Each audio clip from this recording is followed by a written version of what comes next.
Hi, I'm David Hill, Chairman of Birchills Telecom. We're going to talk today about how to make a personal connection on a VoIP IP telephone sales call. I also subtitle it, How to Make a Personal Connection. So, the phone is a great tool. If they invented it today, everyone would be clamouring for it. It allows one-to-one communication in real time, and it allows you to convey emotion. It allows you to make that personal connection that you really want to do.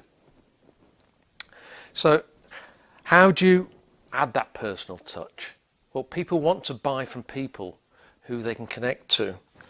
So you need to take the time to create a relationship with the person you're trying to sell to.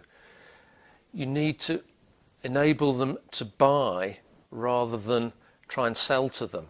You need to take the time to make that personal connection.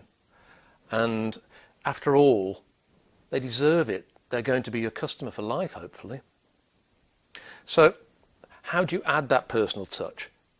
Well, the obvious first up imperative is to get a clear telephone line that works, hopefully from the UK if you're talking to a UK person, so that you can convey all those good things that you're trying to convey.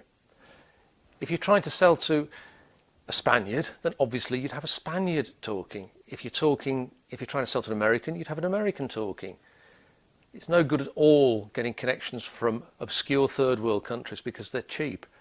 You really need to get empathy. You really need a natural speaker. Once you've got that natural speaker that can convey the message and help the person to buy, then if you've got the time and effort to do some research on the person you're about to talk to, that's great. It makes it a lot easier. If you know that they're going to be needing something, then that's great. For example, if somebody's moving office, then you know they're going to need a new telephone system. It's a lot easier to talk to them under those circumstances than if you're just cold calling or somebody's cold calling you. So the more research you can do and the more you can get to know the person before you talk to them, the better. It's a lot easier to make a personal connection that way. Every sales book on the planet says, listen first, talk second. You listen to what the person's trying to say, and if you can use the words that they're trying to use, that's great as well. So in our example, if somebody is talking to me about a telephone system, then I'll listen to them and I'll be saying to them a telephone system in reply. I won't be saying a phone system, I won't be saying a VoIP phone system. I'll be joining them in the conversation. If they come to me and start talking about a VoIP phone system, then I'll listen and I'll talk to them about a VoIP phone system. It's all about trying to get onto the same wavelength as the person you're talking to. One crucial thing when you're trying to listen is to listen actively. It's to concentrate on what the other person's saying. If you can, write it down, clarify what they're saying, and that enables you then to get on the same wavelength. What you really mustn't ever do is to try and do two tasks at once. Don't try and look at Facebook and talk to the person at once.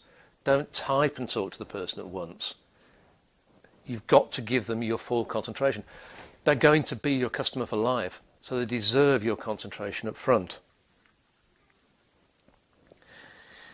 Once you've actually listened to the person, then in a conversation you should be prepared to share. Obviously give them your name, and if need be, or if it feels appropriate, then you can use their name. Maybe you want to ask them how they would like to be addressed. But sharing with the other person experiences, in our case, a phone system. If somebody talked to you about would a phone system work in a care home, then you could share with them the way that we've sold multiple phone systems to care homes, and they work really well, and the issues associated with people who like using existing phone systems because they've got used to them over the years. Sharing that kind of information to a prospective client is invaluable. So once you've done all that, the only remaining thing to do is smile, because once you're smiling, you're conveying power, you're conveying friendliness, and that's what you want to do. So let's put it all together. The phone is a great tool for connecting with. People want a personal touch. Speak to your customers clearly, on a clear phone line, in their language, in their dialect if you can. Listen first, talk second, share openly your experiences. You're there to persuade the customer to buy, not to sell to him. And finally, smile. If you can do all of that, you're way ahead of the competition. Thanks for watching.